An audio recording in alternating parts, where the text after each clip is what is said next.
The celebration had long ended, but the air in the banquet hall of Holt Dynamics still shimmered faintly with the aftertaste of champagne and the echo of laughter.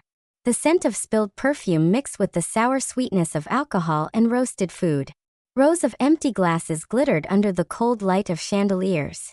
Maya slipped quietly between the tables, stacking plates and gathering cutlery into a plastic bin.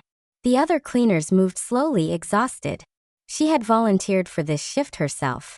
Extra hours meant an extra payment, and every bit mattered. The janitor's salary barely covered her shared room on the city's outskirts. Near the center of the hall, a group of 4 young men still lingered. Their loosened ties and unbuttoned collars betrayed a night of expensive indulgence. The one sitting at the head of the table, tall, sharp-featured, dressed in a designer suit, was Adrian Holt, the CEO's son. He looked perfectly at ease, laughing at something his friends had said while pouring himself another drink. "You should have seen that intern dancing on the table," one of the others barked, slamming his palm against the table. When Adrian threw her a bundle of cash, man, she nearly lost her mind. The group erupted in laughter. Adrian's smirk was lazy, detached. "People love a spotlight," he said. "I just gave her one." Another leaned closer. "Speaking of spotlights, tomorrow's your old man's 60th, right? I've got an idea. How about you bring the most absurd date you can find? Someone so out of place those stiff old directors choke on their wine. $5,000 says you won't make it through dinner." Adrian's eyes glimmered with sudden amusement. "Only 5? Make it 20. They all cheered and clinked glasses, the sound of crystal cutting through the stillness. "Deal," Adrian said, shaking their hands one by one. At that very moment, Maya was trying to balance a stack of greasy plates when one slipped from her grasp. The crash was deafening. Sauce splattered across her uniform. She froze, cheeks burning. All 4 heads turned toward her. "There," one of them crowed. "Found your date, Holt. The perfect candidate." Adrian turned his head slowly, studying the trembling girl who stood amid shards of porcelain. His expression was unreadable, a mixture of irritation and curiosity. "What's your name?" His tone was sharp enough to slice through the air. "Maya," she said barely above a whisper. Adrian tilted his head. "Be in my office tomorrow at 9, he said. "You'll be working for me for the day." The men roared with laughter. Maya wanted to disappear, to sink into the polished marble floor. Instead, she nodded silently, gathered the broken pieces, and carried the tray away. As she walked toward the kitchen, the sound of their laughter followed her, echoing like a cruel melody that clung to her long after the hall went quiet. The next morning, the building looked nothing like it had the night before. The glittering lights of the banquet hall had been replaced by the sterile calm of corporate order. Marble floors polished to perfection, glass walls gleaming under cold sunlight. Maya stepped inside quietly, her worn shoes squeaking faintly. She had hardly slept. The words from last night still rang in her ears. "Be in my office at 9. What had she agreed to? Every part of her wanted to run home and never return. But fear was stronger than pride. She needed this job. As she walked past the elevators, she heard whispers. 2 secretaries stood near the reception, coffee cups in hand, voices dripping with gossip. "Did you hear what happened after the corporate party?" one of them asked, rolling her eyes. "That intern who danced on the table? Mr. Holt fired her this morning." The other smirked. Serves her right. What was she thinking, acting like that in front of the boss's son? Maya slowed her steps, her throat tightening. So that's what happens here, she thought. One mistake, and you're gone. She reached the executive floor and paused outside a heavy oak door. From inside came the unmistakable rumble of Adrian's father's voice, low, furious, and controlled like a thunderstorm about to break. "Do you even understand what you've done, Adrian?" The older man's tone vibrated with anger. "You turned my company into a circus.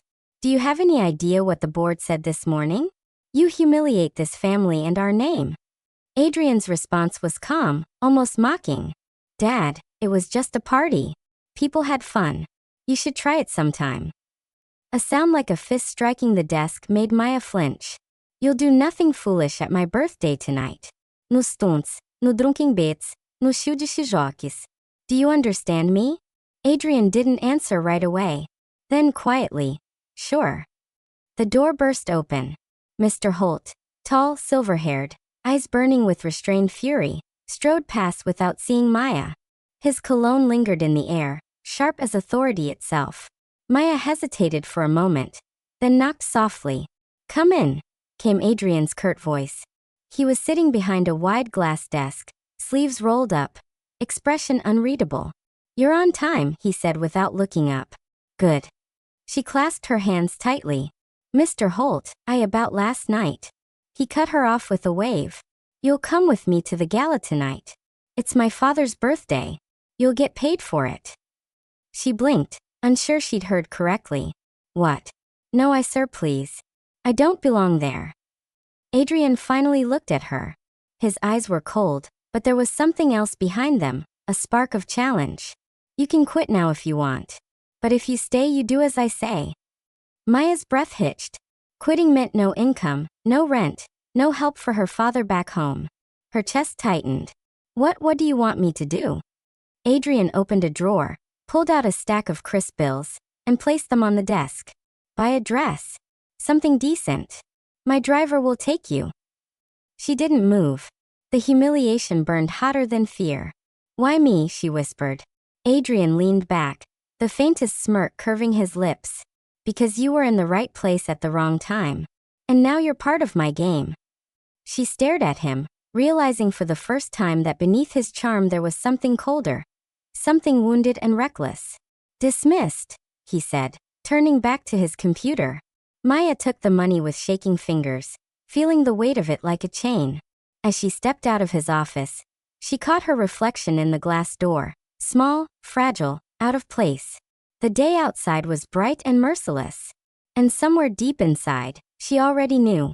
Whatever happened tonight would change everything. The driver said nothing on the way. His silence was that of someone used to orders, not conversation. The city unfolded beyond the tinted windows, sleek towers, high-end stores, and people who seemed to belong to another world entirely. Maya sat rigidly, clutching the envelope of money in her lap. Every turn of the car made her feel smaller, more exposed. She wasn't sure what frightened her more, the humiliation waiting for her that evening, or the knowledge that she couldn't stop it. When the car finally stopped, she found herself in front of a boutique whose name she couldn't even pronounce. The letters gleamed in gold on black marble. Inside, the air smelled of perfume and wealth. Sales assistants in tailored uniforms looked her up and down with professional politeness, their eyes cool but curious. One of them, a woman with perfect hair and a smile practiced to the millimeter, approached. "Miss Maya, correct?" Mr. Holt called ahead. "We're to prepare you for the gala." Maya hesitated. I don't know what's appropriate." "Leave it to us," the woman said smoothly, gesturing toward a rack of glittering gowns. Something elegant, not too daring.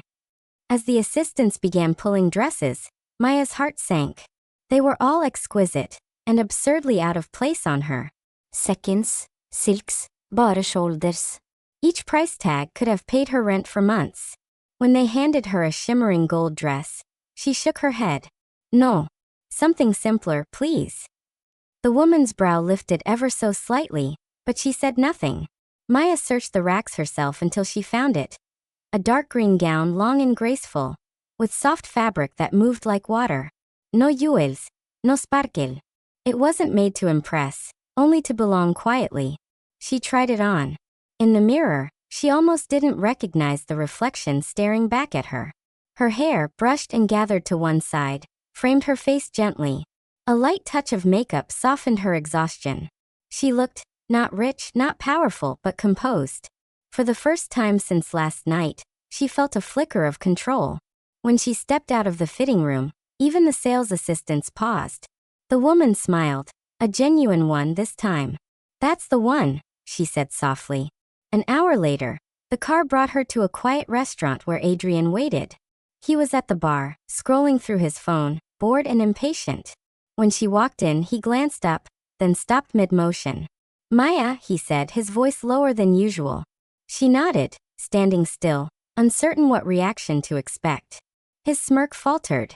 For once, the confident air seemed to lose his balance. "You look..." He searched for the right word and failed. Different. Maybe you just never looked properly, she said, her tone calm, almost distant. He blinked, caught off guard. Fair enough. He gestured toward the empty seat beside him. Seat. Eat something. You'll need your strength tonight. She hesitated, then sat down. For several minutes, they ate in silence, the clinking of cutlery and soft hum of the restaurant filling the space between them. Finally, Adrian spoke, his tone lighter. Don't worry. No one's going to bite. You just have to smile, stay near me, and act like you belong. Maya met his gaze evenly. And if I don't? He smirked again, but it was weaker this time. Then you'll make the evening more interesting. Her lips curved faintly, not in amusement, but something sharper. Maybe I will. For the first time he looked uncertain. He raised his glass as if to hide it. To tonight then. She didn't touch her drink. To consequences, she murmured. Neither of them knew yet how true that toast would become. The gala began long before Maya and Adrian arrived, but the ballroom was still alive with light and murmurs when they stepped through the doors. A string quartet played something graceful and distant. Waiters glided between tables, silver trays balanced with precision. Conversations shimmered like champagne. Refined, cold, rehearsed. Maya paused at the entrance. Every detail of the room screamed wealth, the chandeliers dripping like crystal rain, the polished marble floors, the heavy scent of lilies and wine. She felt the weight of 100 eyes waiting to judge whoever walked in next. Adrian offered his arm, formal and detached. Ready? He asked. No, she said honestly. He smiled faintly. Neither am I. When they entered, a subtle ripple passed through the room. Guests turned, eyebrows lifting. Some whispered, others smiled politely. Adrian Holt, the heir of Holt Dynamics, had brought a woman no one recognized. Not a model, not a socialite, not a face from the magazines that tracked every move of the corporate elite. Just someone real.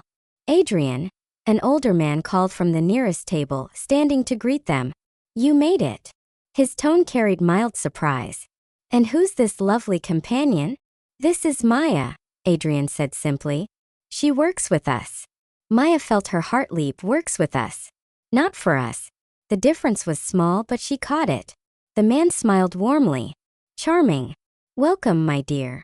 They took their seats at the long main table, beneath the soft glow of chandeliers. Around them were board members, investors, family friends, the kind of people who measured worth in stock prices and surnames. Mr. Holt sat at the head, composed as ever, his silver hair gleaming like steel. His gaze swept the table, landed on Adrian and Maya, and paused. For a long moment nothing moved. Then the older man nodded once, curtly, and returned his attention to the speaker on stage. It wasn't approval, but it wasn't rejection either. As speeches began, Maya listened quietly, answering questions with soft precision whenever someone addressed her. When an investor's wife asked about her background, Maya spoke about the city she grew up in, her love for books, how she'd taken on night shifts to support her father's treatment. She didn't embellish or apologize, she simply spoke. To her surprise, people listened and smiled. Adrian, at first distracted and aloof, began to notice it too, the subtle shift in how others looked at them. They weren't laughing. They were intrigued, respectful even. It unsettled him more than mockery would have. Across the table, one of his friends from last night, Ethan, caught his eye and raised an amused brow. What are you doing, man? His expression seemed to say. Adrian ignored him. Between speeches and toasts, Maya found herself speaking quietly with the CEO's wife about travel, then with the marketing director about literature. Her calm intelligence drew people in without effort. She didn't play a role, she simply was. Adrian leaned back, watching her with a strange mix of confusion and admiration. The woman who had spilled plates in fear last night was gone. In her place sat someone self-possessed, luminous in her quiet strength. Mr. Holt's gaze flicked toward them again, slower this time, curious. When the applause rose at the end of the final speech, Maya looked at Adrian and said softly, "You don't have to pretend." He blinked. Pretend what? That you brought me here as a joke. They're seeing something different now. Maybe you are too. Adrian said nothing. He just stared at her for a moment too long, the noise of the room fading around him. Then from across the hall, a familiar laugh broke the spell. Ethan and the others were approaching, glasses in hand, mischief gleaming in their eyes. Maya's pulse quickened. Adrian straightened his posture, jaw tightening. The game, it seemed, wasn't over yet. The laughter came before the men did, loud, careless, belonging to those who had never been told no. Ethan led the small group across the marble floor, his tuxedo slightly undone, the swagger of too much champagne in every step. Behind him trailed two others from last night, grinning like hyenas that had caught the scent of something entertaining. Adrian saw them coming and swore under his breath. "Stay here," he murmured to Maya. She didn't move. "You think I'm afraid of them?" He looked at her sharply, and for a flicker of a second perhaps, he was the one who was. Ethan clapped a hand on Adrian's shoulder the moment he reached them. "Holt, you're actually pulling this off," he said, voice loud enough for nearby tables to hear. "You brought her. And look at her. Turns out you've got taste after all." The words carried the sweetness of poison. A few guests turned their heads. Maya's face stayed calm, but her fingers tightened around her glass. "Ethan," Adrian said evenly, "you're drunk." "Maybe," Ethan laughed. "But I remember a deal when I make one. 20 grand, wasn't it? You were supposed to bring the most ridiculous date you could find. Congratulations, my friend. You've outdone yourself." The air froze. A few nearby conversations faltered. The quartet's music seemed suddenly too soft, too far away. Adrian's face went blank, that dangerous emptiness he used when the world dared to watch too closely. "Ethan," he said again, lower this time, "walk away." But Ethan, buoyed by his own cruelty, leaned closer to Maya. "Don't worry, sweetheart," he said mockingly. "You're doing great. Smile a little, this is all in good fun." Maya stood, the chair scraping sharply against the marble. The sound cut through the noise like a blade. Her voice, when she spoke, was quiet but unwavering. "You think kindness is something to laugh at?" she asked. "That decency is weakness? I pity you." Ethan blinked, taken aback, his grin flickering. "Well, someone's got a tongue." Before he could recover, Adrian was already standing between them, his hand pushing Ethan's chest back. Not roughly, but with authority that left no space for argument. "Don't touch her," Adrian said. Not loudly, but the tone made the room fall silent. Not one word more. Every eye in the hall was on them now. The whisper of cameras, the ripple of tension. Mr. Holt rose from his seat at the head of the table, his expression carved from stone. "Adrian," his voice boomed, carrying across the hall. "What's happening here?" For a second Adrian hesitated. He could feel the heat of every gaze, the board, his father, the press, his friends. And beside him stood Maya, chin raised, eyes steady. He looked at her, and something shifted. The smirk, the arrogance, all of it fell away. "Nothing," he said finally, turning to his father. "Just ending a bad joke." Mr. Holt's eyes narrowed, but he said nothing more. Instead, he gave a curt nod to security, who quietly escorted Ethan and the others toward the exit. Maya could feel her pulse pounding in her throat. The humiliation, the fear, the strange flicker of triumph, all tangled together. Adrian turned to her. "Maya." But she was already moving. She didn't want an apology, not now. Not in front of everyone. She walked past the tables, past the stairs, past the glittering walls that suddenly felt like a cage. The night air outside was cold and sharp, tasting of rain and freedom. Behind her, the ballroom stirred back to life, soft music, murmured confusion, and a young man standing motionless amid it all, finally realizing that for the first time in his life, he had chosen to protect someone not for appearance, but because it was right. The next morning, the storm had quieted, but only on the surface. Inside Holt Dynamics, whispers flew faster than the elevators. Everyone had heard something. That the CEO's son had caused a scene at the gala, that a woman had walked out in tears, that the board had questions. The truth, as always, spread in fragments, each version sharper than the last. Maya arrived at work early, unsure whether she should have come at all. Her hand still trembled faintly when she passed the lobby. She had spent the night walking through the city, heels in hand, the dress hidden under her coat like a secret she wanted to burn. When she reached her station, the head of HR stopped her. "Mr. Holt wants to see you," the woman said gently. "Now." Maya's stomach dropped. "Mr. Adrian?" "No," the woman said. "His father."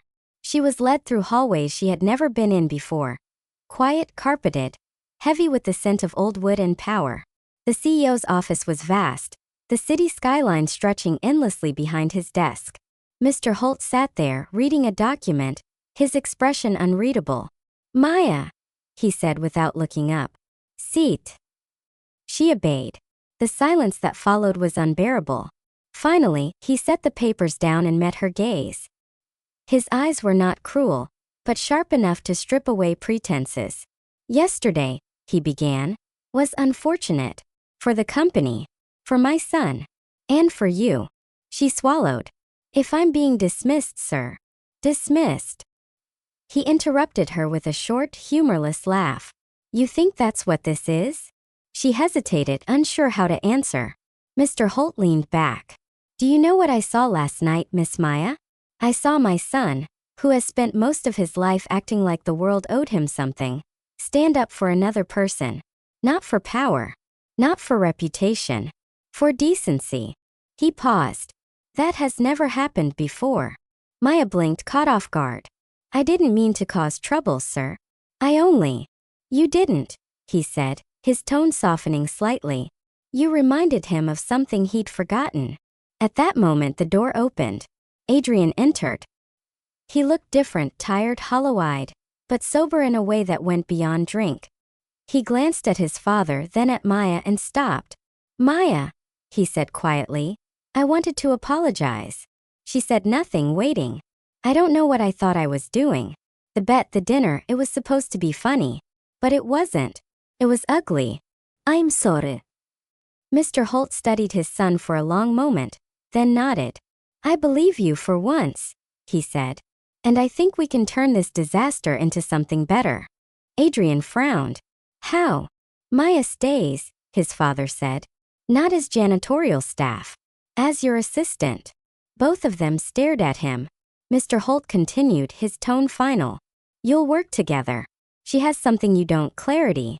Maybe she'll teach you a few things about people." Maya opened her mouth to protest, but Adrian spoke first. "Dad, this is not a request," Mr. Holt said, standing. "You want to inherit this company one day? Learn to respect those who build it." He left the office, closing the door behind him with quiet authority. For a long time, neither of them spoke. The city hummed outside, alive and indifferent. Finally, Maya turned to Adrian. "Your father gives orders easily," she said, her tone calm but edged. He gave a tired smile. "You're not the first to notice." She crossed her arms. "If I agree to this, there's one condition." Adrian raised an eyebrow. "Which is?" "No more bets," she said firmly. "Ever." He looked at her for a long moment, then nodded. "Deal." A faint, sincere smile tugged at his lips. "Besides," he said softly, "I think I already lost the only one that mattered." For the first time, Maya allowed herself to smile back. Not out of forgiveness, but because somewhere in that simple exchange, she saw the first shadow of something real, change. The first weeks in Adrian's office were awkward, like two people learning to share the same language after years of speaking different ones. Maya arrived early, always precise, always composed. Adrian came in later, restless, distracted, and yet, unusually quiet. The rumors about the gala still lingered in the air like dust. Employees whispered when Maya passed. Some pitied her, others envied her. The janitor who became the boss's assistant. That was how they framed it. But she paid no attention. She was here to work, not to explain herself. Adrian, for his part, didn't quite know what to do with her. He had expected resistance or resentment, but instead, she simply did her job, efficiently, without fuss. Her presence, calm and steady, had an unsettling effect on him. She didn't flatter, didn't fear, didn't chase approval. It was as if she stood on solid ground while he was still learning to find his footing. One morning, as he walked into the office, he found her standing by the window, organizing files. "You're early," he said, shrugging off his jacket. "You're late," she replied without looking up. He paused. "Fair point." She smiled faintly, then handed him a folder. "The quarterly reports. You were supposed to review them last week." He sighed. "You're going to make my life miserable, aren't you?" I'm going to make it functional, she corrected. He laughed quietly, then looked at her more seriously. You know, most people don't talk to me like that. That's because most people want something from you, she said. I just want to do my job. For the first time, he didn't have a clever answer. Days turned into weeks. Maya started sitting in on meetings, taking notes, sometimes daring to offer an observation or question. At first, Adrian dismissed her comments with polite nods, but more and more often he found himself actually thinking about them. She noticed things he didn't. How the interns hesitated before speaking, how the junior staff avoided his gaze. One afternoon, after a particularly tense meeting, she said quietly, "You don't have to intimidate them to get results." He frowned. "I'm not intimidating anyone." She raised an eyebrow. "You call it confidence. They call it fear." That stung, but he didn't argue. Instead, the next day he entered the room differently. No cold mask, no raised voice. He asked for ideas, listened, even thanked people for their input. When he caught Maya's approving glance across the table, something inside him shifted. Little by little, the office changed with him. Laughter began to replace silence. People worked harder not because they feared Adrian Holt, but because they respected him. One evening, as the sky burned orange beyond the glass, Maya was shutting down her computer when Adrian spoke softly from his desk. "You were right." She looked up. "About what?" "Fear doesn't build anything. It only makes people smaller." She tilted her head. "And what builds something then?" He hesitated, then smiled. "Maybe what you have. Patience. Conviction. The ability to look at people and actually see them." She smiled back. "That's called being human." He leaned against the desk. "I'm still learning." "Good," she said. "It means you're not hopeless."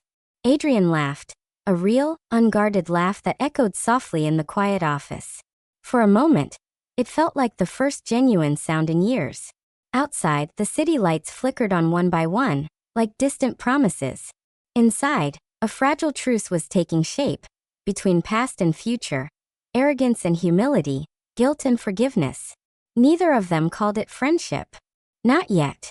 But when Maya left that night, Adrian found himself watching the door long after it closed, realizing that for the first time, he actually wanted to come back to work the next day.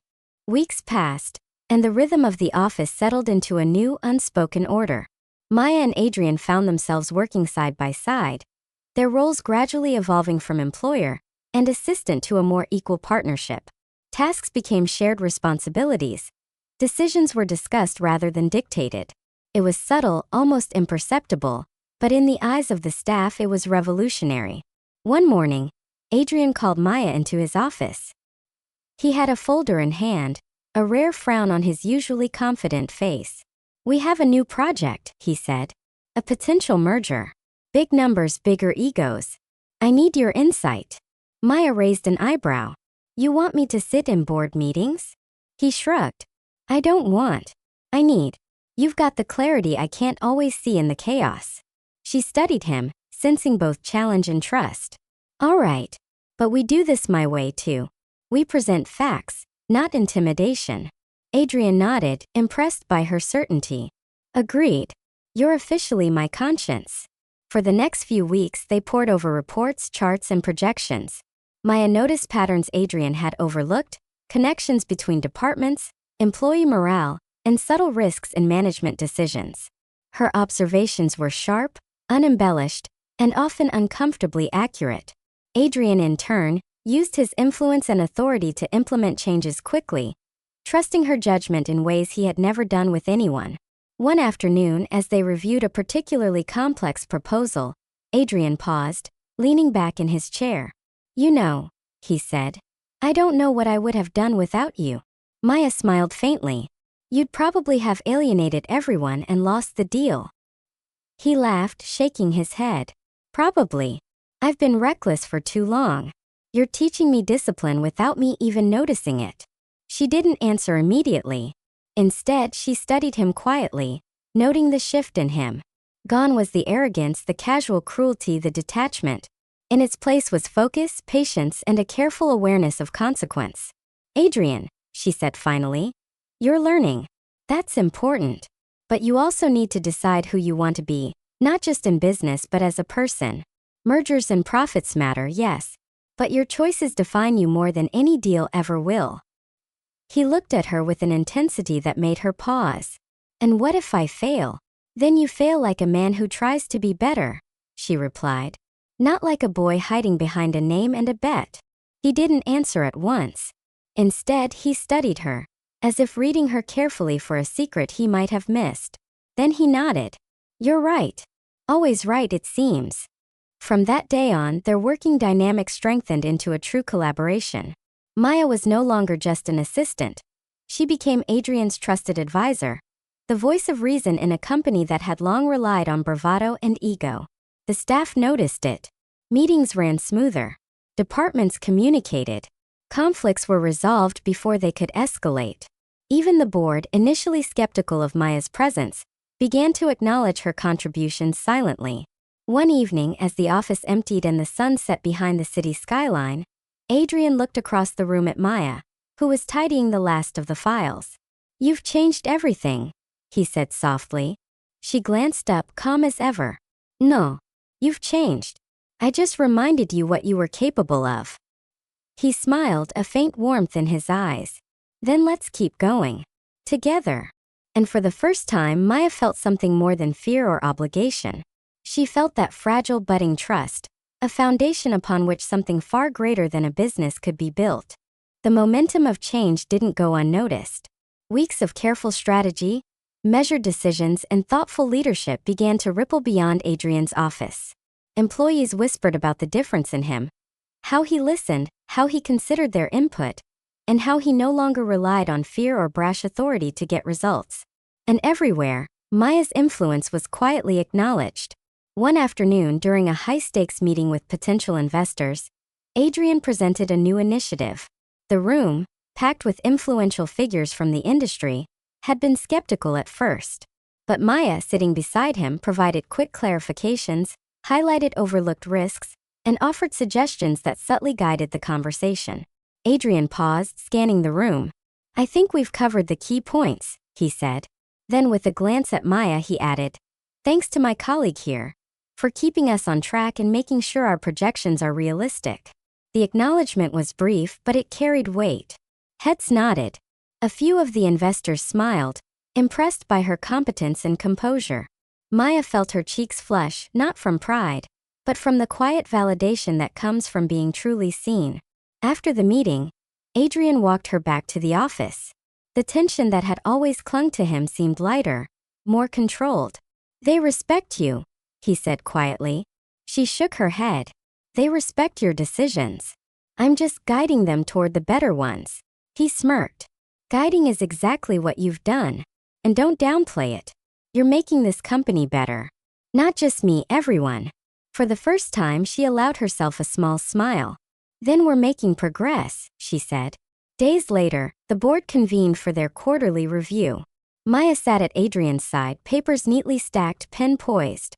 When it was time to discuss a recent operational failure, she spoke up with calm precision, explaining the problem, its origins, and a solution that Adrian had agreed to implement. The room fell silent. Board members exchanged glances, impressed by the clarity and poise she displayed. Even Mr. Holt leaned back in his chair, nodding subtly, a rare expression of approval crossing his usually stern features. After the meeting, Adrian turned to her.